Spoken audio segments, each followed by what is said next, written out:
नमस्कार, मैं हूं मनोज टिबड़ेवाल आकाश। एक मुलाकात में आज हमारे साथ हैं बेहद खास मेहमान, दिल्ली कांग्रेस के जाने पहचाने चेहरे हारून यूसुफ जी। छात्र जीवन से ही राजनीति में सक्रिय हारून यूसुफ जी का जन्म 6 मार्च 1958 को दिल्ली में हुआ।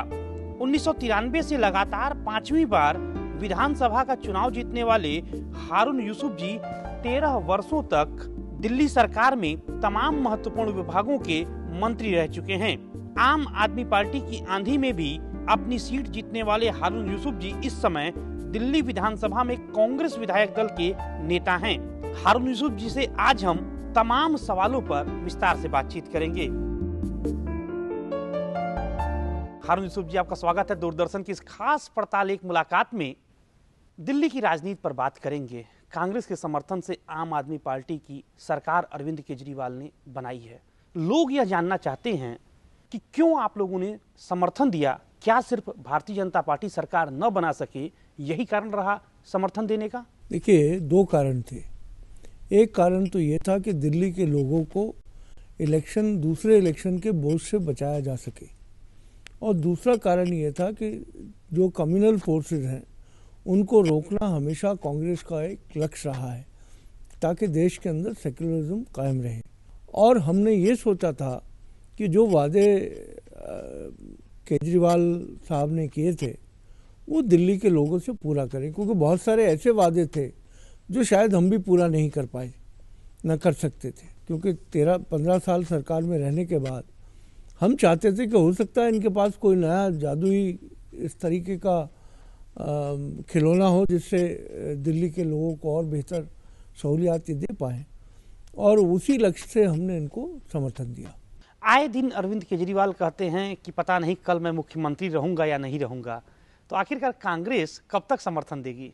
देखिए, ये तो उनकी अपनी जो दिमागी कैफियत है उसका अंदाज़ा आप लगा सकते हैं। जब कांग्रेस ने समर्थन दिया तो हमने ये कहा था कि अगर वो ये जो वादे किए हैं इन्होंने वो पूरे करेंगे और सही दिशा में सरकार चलती रही तो हम पूरे 5 साल समर्थन देंगे। और समर्थन देने का मतलब है कि 6 महीने तक तो हम उनके खिलाफ नो कॉन्फिडेंस मोशन ला ही नहीं सकते। और जो वादे उन्होंने दिल्ली के लोगों से किए थे उसमें उन्होंने कहा था कि हम बिजली का वादा जो है वो 3 दिन में पूरा कर देंगे, पानी का वादा पूरा कर देंगे, 5,500 हॉस्पिटल बनाएंगे, 500 स्कूल बनाएंगे। जो टेम्प्रेरी एम्प्लॉयज़ हैं दिल्ली गवर्नमेंट में, जो एडहॉक बेसिस पे या परमानेंट नहीं हैं, उनको कहा था इनको परमानेंट करेंगे, जो तकरीबन 3.5 लाख एम्प्लॉयज़ हैं, कॉन्ट्रैक्चुअल लेबर जो है। तो इस तरह के जो वादे उन्होंने किए थे, फिर उन्होंने एक 10 रुपए के स्टैम्प पेपर पे झुग्गी वालों को लिख कर ये दिया था कि हम आपके पक्के मकान बनाएंगे जहाँ भी हों।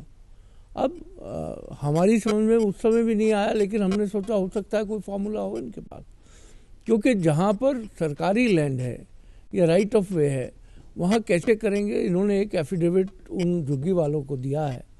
हम चाहते हैं कि वो वादा पूरा करें, झुग्गी वालों को पक्के मकान बना कर दें, जो कॉन्ट्रैक्चुअल एम्प्लॉयज 3.5 लाख हैं उनको पक्का करें। बिजली में इन्होंने कहा था टैरिफ 50% कमी लाएंगे, लेकिन सब्सिडी दी है, हम अभी उसको देख रहे हैं। और हमारा जो समर्थन है वो जब तक जारी रहेगा तब तक हमको लगेगा कि दिल्ली के हित में आम आदमी पार्टी काम कर रही है। 28 दिसंबर को शपथ ग्रहण की थी अरविंद केजरीवाल ने, तकरीबन 1 महीना होने जा रहा है। क्या लग रहा है किस तरह की अब तक सरकार चलाए हैं? देखिए, जो हमको लग रहा है, हमको ये लग रहा है कि अभी दिशा ही नहीं पता सरकार किधर जा रही है। जिस तरीके से मंत्रियों का व्यवहार रहा है, जिस तरीके से कानून को अपने हाथ में लिया गया है, जिस तरीके से अभी तक का आचरण रहा है, वो अभी तो पूरी दिल्ली वालों के ही समझ में नहीं आ रहा है कि किस तरीके की सरकार चल रही है। और मैं समझता हूँ कि दिल्ली के लोग बहुत समझदार हैं, वो बहुत सूझबूझ कर फैसला करते हैं।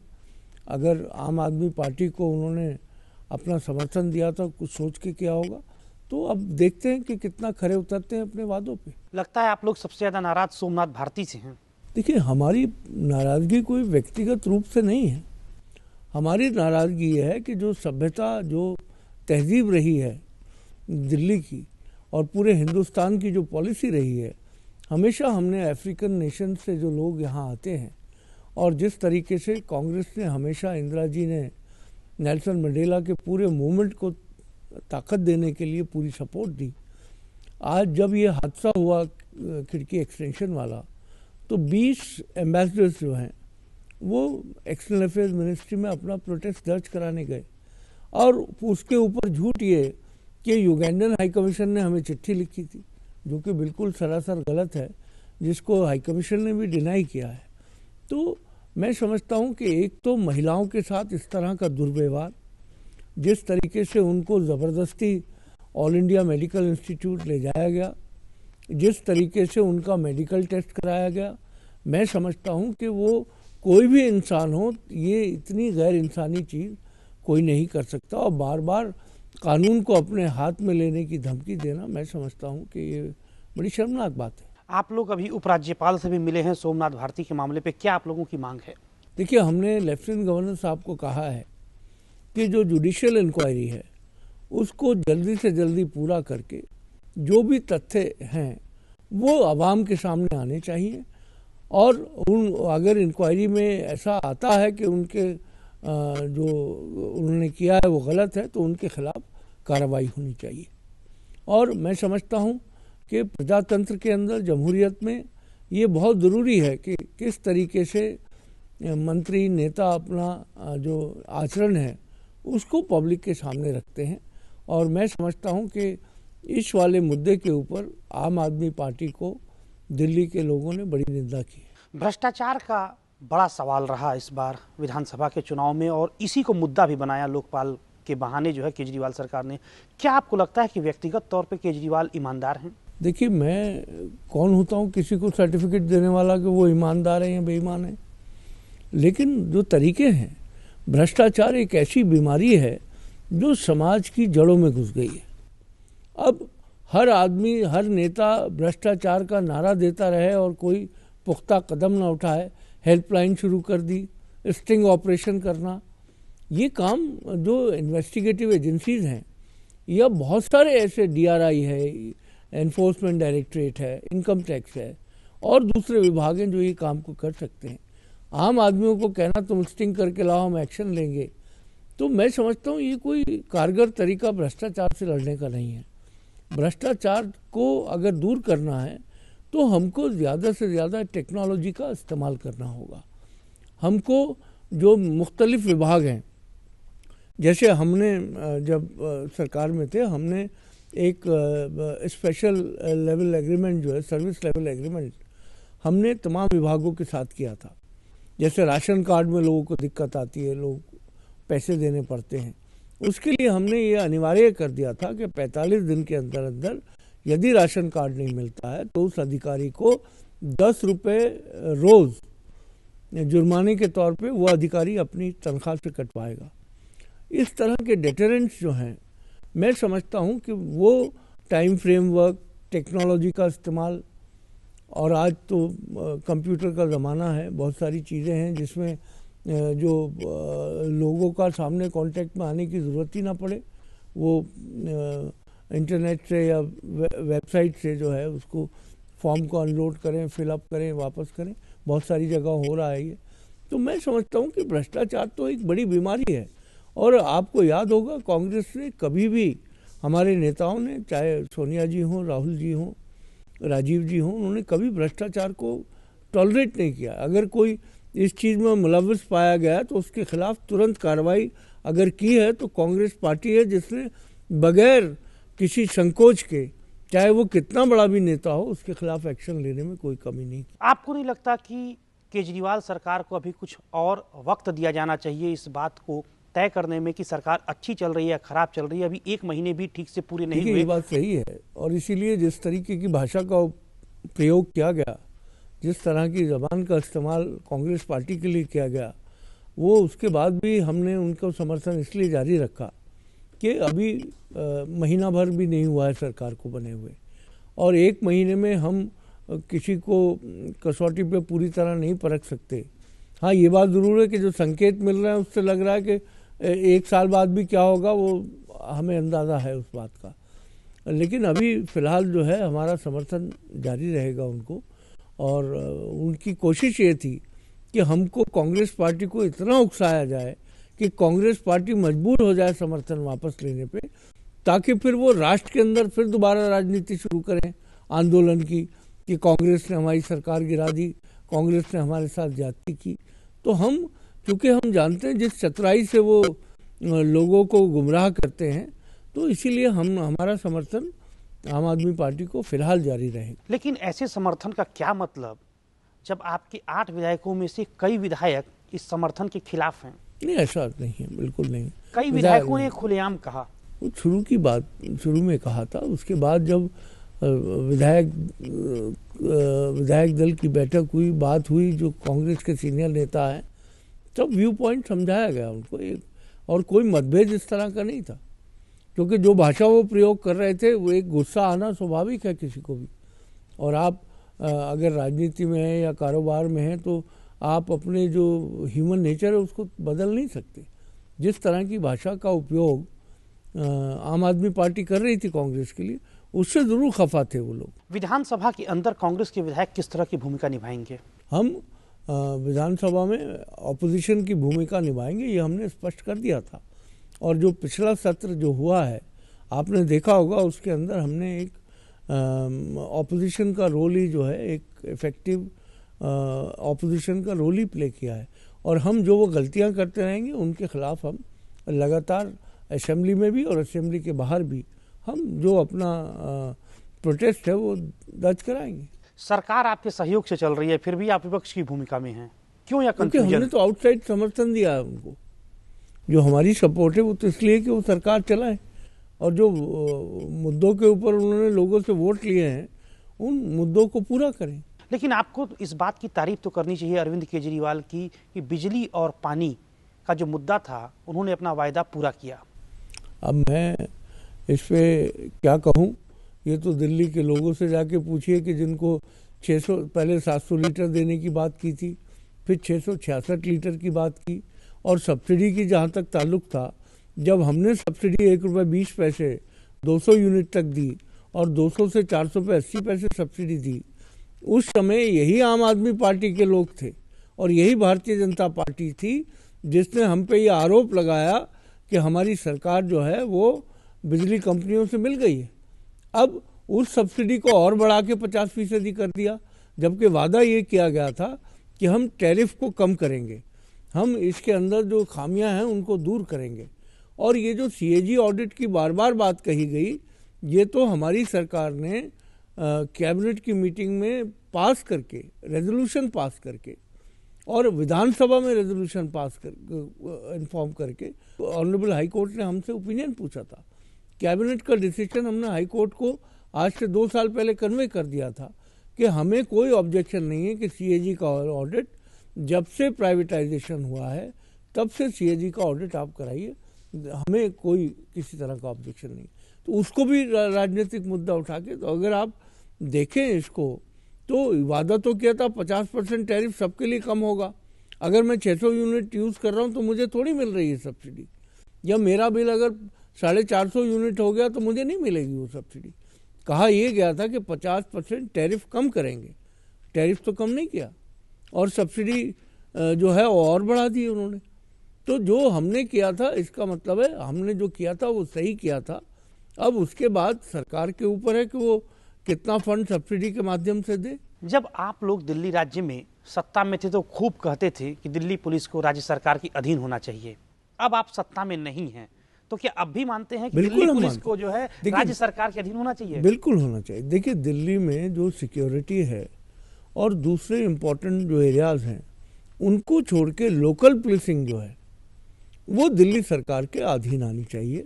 और इसके लिए हम जब हमारी सरकार थी, हमने भारत सरकार से भी ये अनुरोध किया था कि आप बाकी जो इम्पोर्टेंट या सेंसिटिव चीज़ें हैं उनकी सुरक्षा अपने हाथ में लेने के बाद लोकल पुलिसिंग जो है, जो लोकल थाना है, जो कॉलोनीज मोहल्लों के लिए जो काम करता है, उसको दिल्ली गवर्नमेंट के अधीन दे दिया जाए। ये हम आज भी कह रहे हैं। लेकिन आपकी बात नहीं मानी गई। 10 साल दिल्ली में भी कांग्रेस की सरकार थी। देखिए, बहुत सारे इश्यूज हैं। दिल्ली क्योंकि कैपिटल है, राजधानी है, और बहुत सारी चीज़ें हैं, सेंसिटिव चीज़ें हैं, आतंकवाद है। दिल्ली ऐसी जगह है जहाँ सारी डिफेंस की इम्पोर्टेंट इंस्टॉलेशंस हैं। तो वो तमाम चीज़ों को देखते हुए वो उस पर फैसला तो केंद्र सरकार को लेना है। मैंने एक मुलाकात कार्यक्रम में ही दिल्ली पुलिस के कमिश्नर का भी कुछ महीने पहले इंटरव्यू किया था, उनसे भी उनकी राय जानी। उनका कहना है कि दिल्ली पुलिस बेहतर कार्य करेगी भारत सरकार के अधीन होने पर, जैसा कि अभी चल रहा है। क्योंकि वो फिर एक पुलिस, जैसे आज दिल्ली है, दिल्ली में मल्टीप्लिसिटी ऑफ अथॉरिटी है। यहाँ म्यूनिसिपल कॉरपोरेशन भी है, यहाँ एनडीएमसी भी है, यहाँ कैंटोनमेंट बोर्ड भी है, यहाँ डीडीए भी है, यहाँ बहुत सारे ऐसे इदारे हैं जो टोटली अलग अलग चल रहे हैं। और दिल्ली के विकास के लिए ये मल्टीप्लिसिटी ऑफ अथॉरिटी बार बार आड़े आई है।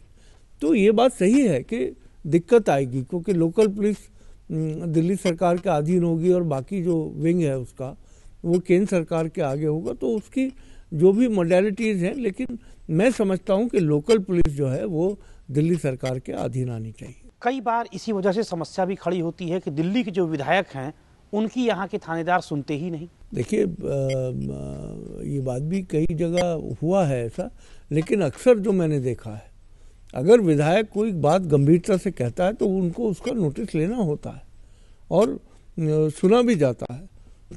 और अगर हम कोई नाजायज़ बात कहेंगे तो हो सकता है ना सुने। लेकिन जो मेरा अनुभव, मैं 5 बार से विधायक हूँ, चाहे कोई भी सरकार केंद्र में रही हो, पुलिस जो है, अगर आप सही बात कह रहे हैं और सही चीज़ के लिए कह रहे हैं तो पुलिस सुनती है। कुछ केसेस के अंदर डिपेंड करता है, अच्छे बुरे लोग हर विभाग में, पुलिस में भी कुछ ऐसे लोग हो सकते हैं, लेकिन पूरी फोर्स को उसके लिए बदनाम करना मैं समझता हूँ वो उचित नहीं। लेकिन सोमनाथ भारती के मामले में भी यही हुआ। गलती आखिर आपको नज़र कहाँ आती है? अगर वो विधायक हैं, मंत्री हैं और इलाके की पुलिस से कहते हैं कि यहाँ पर सेक्स रैकेट चल रहा है, इसको जाकर पकड़िए, तो गलती कहाँ की उन्होंने? देखिए, सवाल इस बात का है कि अगर हम विधायक या मंत्री बनने के बाद लोगों के घरों में घुसने लगेंगे, समझ रहे, उसका एक प्रॉपर तरीका है कि आप उनको ये कंप्लेंट लिखवाइए। अगर आपकी कंप्लेंट नहीं सुनी जा रही है तो चाहे उनके खिलाफ प्रदर्शन करें या कुछ भी करें, लेकिन आप कानून को अपने हाथ में नहीं ले सकते। अगर इलाके का एक गुंडा है कोई, तो मैं जाकर उसको, चूँकि वो गुंडा है, मैं जाके उसको मार दूँ जाके, तो ये कानून मुझे इजाज़त नहीं देता इसकी। अगर इस तरीके से कानून का उल्लंघन होगा तो संविधान अपना काम नहीं करेगा। अब थोड़ी बात करेंगे विधानसभा चुनाव में हुई कांग्रेस की करारी हार की। कारण क्या आपको नजर आता है? क्यों आखिर आप आम आदमी का भरोसा नहीं जीत पाए? देखिए, सबसे बड़ा कारण हमको ये लगता है कि जो विकास हमने किया दिल्ली में 15 साल, और जो यंग जनरेशन थी, जो नए नौजवान थे हमारे, जो 10 साल के रहे होंगे जब ये डेवलपमेंट शुरू हुआ, तो उनके लिए वो डेवलपमेंट कोई नई चीज़ नहीं रहा। और अगर आप इस चुनाव में देखें तो नौजवानों ने पूरी तरीके से जो है वो आम आदमी पार्टी का साथ दिया। उसके 3-4 कारण हैं। उसका एक कारण ये है कि जो वादे इन्होंने जिस तरह के किए और जिस तरीके से, चूँकि जो नौजवान है अगर बेरोज़गार है तो वो एक अच्छा भविष्य तलाश करता है, एक अच्छा मुस्तकबिल देखता है। इन्होंने कहा कि हम सबको नौकरियां दे देंगे, जो अभी टेम्प्रेरी हैं। अब बहुत सारे नौजवान कॉन्ट्रैक्ट लेबर, कॉन्ट्रैक्चुअल जॉब करते हैं, हम उनको परमानेंट कर देंगे। झुग्गी में रहने वाला नौजवान को लगा मेरा घर पक्का हो जाएगा। तो इस तरह की जो एक पूरा जो फिल्म दिखाई गई, मैं समझता हूँ कि हम उसमें कहीं फेल हुए हैं, क्योंकि हम उस तरह के वादे नहीं करते जो हम पूरे नहीं कर सकते। और हमारे नेता राहुल गांधी जी बार बार इस बात को, जब भी उनसे हम लोग मिलते हैं, उनका हमेशा ये रहा है कि जो सच्चाई है, जो हो सकता है, वही वादा आदमी को, पॉलिटिकल लोगों को करना चाहिए। लोगों को सब्ज़बाग दिखाकर, लोगों को ख्वाब दिखा के, सपने दिखा के आप बहुत ज़्यादा दूर उनके साथ नहीं चल सकते। लेकिन एक वर्ग आप पर यह भी आरोप लगाता है कि इसमें कोई दो राय नहीं कि लुटियंस जोन जो नई दिल्ली है वहाँ पर बेहद विकास हुआ है, इसमें कहीं कोई दो राय नहीं है। लेकिन जो गरीबों की दिल्ली कह लीजिए या पुरानी दिल्ली का इलाका कह लीजिए या स्लम एरिया कह लीजिए, वहाँ पे डेवलपमेंट कुछ भी नहीं हुआ, यहाँ तक कि लोगों के पास पानी तक नहीं पहुँचता। इसमें कितनी सच्चाई है?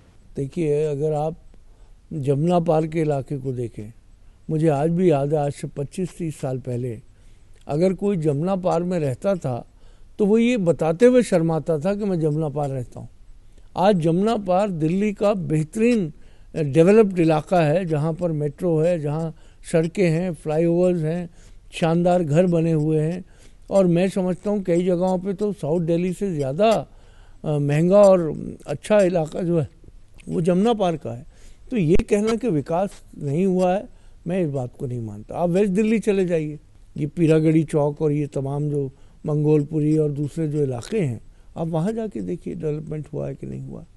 आप दिल्ली में ये किसी भी जगह आप चले जाएं, डेवलपमेंट हुआ है। हाँ, बहुत सारी जगहों पे जहाँ पर जगह ही उपलब्ध नहीं थी। अब पुराने शहर में आप क्या करेंगे? सबसे दिल्ली का जो पुरानी दिल्ली का इलाका है, जो कुछ वहाँ बेटर हो सकता था वो करने की कोशिश की है, लेकिन वहाँ जगह न होने की वजह से अब आप कहें कि वहाँ स्टेडियम नहीं है, वहाँ पार्क नहीं है, तो कैसे होंगे? हारून भाई, आप काफ़ी अनुभवी नेता हैं, क्या आपने खुद सोचा था कि शीला दीक्षित की इतनी करारी हार होगी, वो भी एकदम नए नवेले राजनीतिक व्यक्ति से? कोई एक्सपेक्ट नहीं कर रहा था, क्योंकि जिस तरीके से एक लोगों के जहन में हवा बनाई गई, जिस तरीके से लोगों को लगा कि शायद केजरीवाल की हुकूमत आ जाएगी तो सारी समस्याएं दूर हो जाएंगी, वो एक ऐसा वातावरण बनाने की कोशिश की गई। और 15 साल में एंटी इनकम्बेंसी भी होता है, लेकिन ये हम नहीं सोच सकते थे कि शीला जी और तमाम लोग जो सीनियर लोग हैं, इस तरीके से इलेक्शन के अंदर हमको हार मिलेगी। और अब लोकसभा चुनाव चंद दिनों बाद आप लोगों को लड़ना है। दिल्ली में 7 लोकसभा की सीट है। क्या रणनीति रहेगी कि आप पुनः जो है एक बार फिर विजयश्री आपको मिले? देखिए, हम लोग संगठन को मजबूत करके आगे जो लोकसभा का चुनाव है वो लड़ेंगे। और कांग्रेस पार्टी ने बहुत बारी हार भी देखी है और जीत भी देखी है। वो दौर भी याद कीजिए जब 77 में जयप्रकाश नारायण जी का आंदोलन था, या विश्वनाथ प्रताप सिंह जी का एक आंदोलन भ्रष्टाचार के खिलाफ उठा था, और उसके बाद क्या हुआ। तो कांग्रेस ने हर दौर को देखा है, और कांग्रेस ने खाली जो बहुत सारे नेता बड़े बड़े बोलते हैं कि 60 साल राज किया है, हमने दशक जो है हमने इस देश को आज़ाद कराने की लड़ाई भी कांग्रेस पार्टी ने ही लड़ी है। तो हमको कोई सत्ता में आएंगे इसलिए नहीं, हम सत्ता में इसलिए आना चाहते हैं कि आम लोगों की दिक्कतें जो हैं, आम लोगों का तरक्की हो, विकास हो, क्योंकि कांग्रेस ने बहुत बार इस तरीके के दौर देखे हैं और ये दौर भी आया है, लोग इनको भी देखेंगे। और प्रजातंत्र का मतलब ही ये होता है कि ये लोगों की चॉइस है, वो किसको सत्ता में लाना चाहते हैं वो फैसला करते हैं। कांग्रेस पार्टी या और बीजेपी या और दूसरी पार्टियां फैसला नहीं करती हैं। तो लेकिन अल्टीमेटली आप अगर देखें 77 से 80 का एक्सपीरियंस, मात्र 2 साल के अंदर जो है इंदिरा जी वापस आ गई। आप अगर विश्वनाथ प्रताप सिंह जी का देखें तो आपको अंदाज़ा होगा क्या हुआ। तो मेरा कहने का मकसद ये है कि ये एक अच्छी चीज़ है कि हिंदुस्तान की जो जमहूरियत है वो अब डेवलप हो चुकी है। हिंदुस्तान के लोग अपनी ताकत का अंदाज़ा उनको है कि अगर हम कोई ठीक काम नहीं करेगा तो उसको हम हटा देंगे, लेकिन अल्टीमेटली फैसला लोगों का होता है। क्या आपको लगता है कि आप लोगों की हार में महंगाई भी एक बड़ा कारण रही? महंगाई बिल्कुल रही। एक परसेप्शन बन गया था कि कांग्रेस ने महंगाई कर दी, जबकि महंगाई तो सब जगह थी। जो बीजेपी रूल्ड स्टेट्स थे वहाँ महंगाई नहीं थी क्या? अगर वहाँ बीजेपी जीती, आप मध्य प्रदेश देखिए, छत्तीसगढ़ देखिए। मैं वही कह रहा हूँ कि सारा का सारा जो इसका ठीकरा था वो कांग्रेस के सर फूटा। वो भी यही कह रहे थे कि कांग्रेस की वजह से हुई है। तो मैंने कहा कि राजनीति में परसेप्शन बड़ा इम्पोर्टेंट है। लोग क्या सोच रहे हैं उस समय पर, भले बाद में लोग जो है अपने फैसले को बदलते हैं, लेकिन जिस समय चुनाव हो रहा है उस समय लोगों के सोच क्या है, परसेप्शन क्या है, वो महत्व रखता है। आप कुछ निजी बातें करेंगे। आप छात्र जीवन से ही राजनीति में सक्रिय हैं, कैसे आपके राजनीतिक जीवन की शुरुआत हुई? देखिए, कॉलेज से ही इस चीज़ की शुरुआत हुई और मेरा कोई ख्याल नहीं था कि मैं एक पॉलिटिक्स में जाऊंगा। एक शौक की तरह शुरू हुई, लेकिन फिर उस समय हमको ये अंदाज़ा हुआ छात्र राजनीति में कि बहुत सारे लोग जो हमारे पास छोटे मोटे काम के लिए यूनिवर्सिटी के आते थे, जहाँ उनका काम कर देते थे या उनकी हेल्प करते थे, तो जो खुशी उनके चेहरे पे होती थी जब वो थैंक्स करने आते थे, तो हमको लगा ये एक बेहतर तरीका है। और उसके बाद फिर मैं यूथ कांग्रेस में चला गया, और हालांकि मेरे जो वालिद थे, फादर मेरे, वो टीचर थे, लेकिन वो बहुत खिलाफ थे इस तमाम चीज़ के। लेकिन उसके बाद जो है फिर धीरे धीरे हमने सोचा कि यही एक अच्छा रास्ता है लोगों की मदद करने का, लोगों की खिदमत करने का, क्योंकि बहुत सारे लोग ऐसे हैं जिनको बहुत ज़्यादा मदद की ज़रूरत होती है। और आप जब राजनीति में होते हैं तो उनके बहुत सारे काम जो है आप अपने ताल्लुकात की वजह से या अपने इन्फ्लुएंस की वजह से उनको मदद कर पाते हैं। तो बस इसी तरीके से हम फिर 93 में चुनाव लड़े। ऑल इंडिया यूथ कांग्रेस में रहा मैं। बहुत सारी कल्चरल ऑर्गेनाइजेशन से मैं जुड़ा रहा हूँ। तो मैं समझता हूँ कि राजनीति एक माध्यम है सेवा करने का। अगर आदमी उसको जब उसके अंदर उसको सुख प्राप्त होने लगता है, खुशी हासिल होने लगती है, तो उसको लगता है कि वो एक अच्छा काम कर रहा है, लोगों की मदद कर रहा है, और इसी मकसद को लेकर हम राजनीति में आए।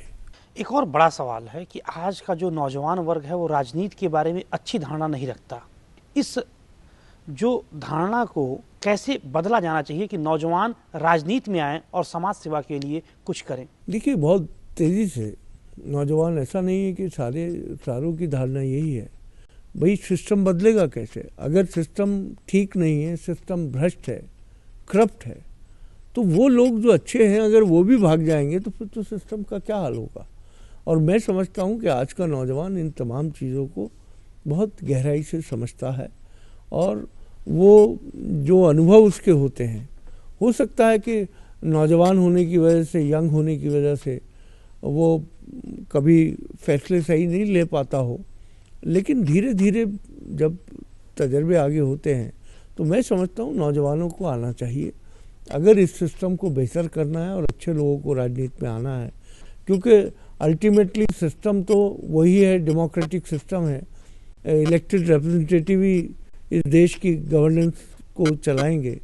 और मैं समझता हूँ गवर्नेंस के लिए ज़रूरी है कि नौजवान अच्छे ईमानदार लोग आगे आएँ ताकि इस सिस्टम को और बेहतर बनाया जा सके। राजनीति में आपका लक्ष्य क्या है? देखिए, राजनीति में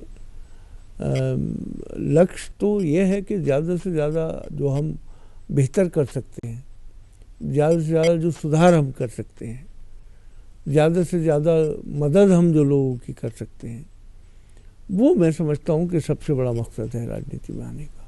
आप 3 दशक से लगभग राजनीति में सक्रिय हैं, लेकिन हमेशा अपने राज्य की ही राजनीति की, कभी केंद्र की राजनीति में जाने का मन नहीं बनाया?